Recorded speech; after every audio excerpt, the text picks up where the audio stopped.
ಜಿಲ್ಲೆಯ ಮೊಳಕಾಲ್ಮೂರು ವಿಧಾನಸಭಾ ಕ್ಷೇತ್ರ ವ್ಯಾಪ್ತಿಯ ರಾಂಪುರ ಗ್ರಾಮದಲ್ಲಿ ಗ್ರಾಮೀಣ ಕುಡಿಯುವ ನೀರು ಮತ್ತು ನೈರ್ಮಲ್ಯ ಉಪವಿಭಾಗ ಮೊಳಕಾಲ್ಮೂರು ಇಲಾಖೆ ವತಿಯಿಂದ ಹಮ್ಮಿಕೊಂಡಿದ್ದ ಪಕೂರ್ತಿ ಕೆರೆಯಿಂದ ರಾಂಪುರ ಗ್ರಾಮದವರೆಗೆ 4500 ಮೀಟರ್ ಕುಡಿಯುವ ನೀರಿನ ಪೈಪ್ಲೈನ್ ಕಾಮಗಾರಿಗೆ ಚಾಲನೆಯನ್ನ ಕ್ಷೇತ್ರದ ಶಾಸಕರಾದ ಎನ್ವೈ ಗೋಪಾಲಕೃಷ್ಣ ಅವರು ನೆರವೇರಿಸಿದರು.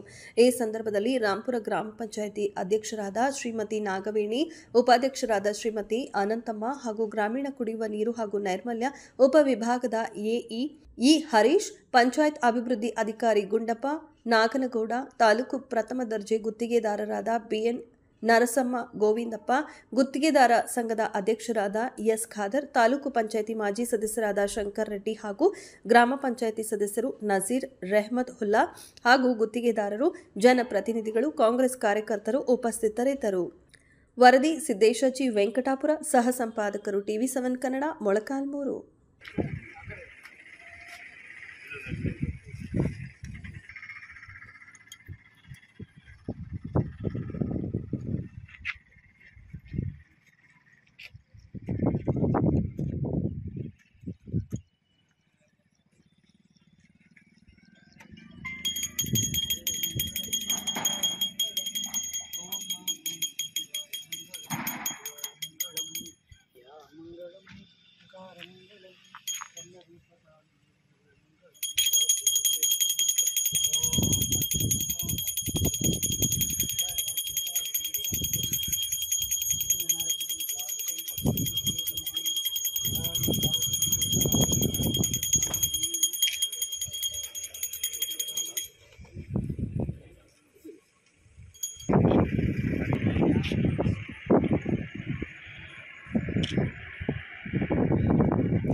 rotate ಮಾಡಿ.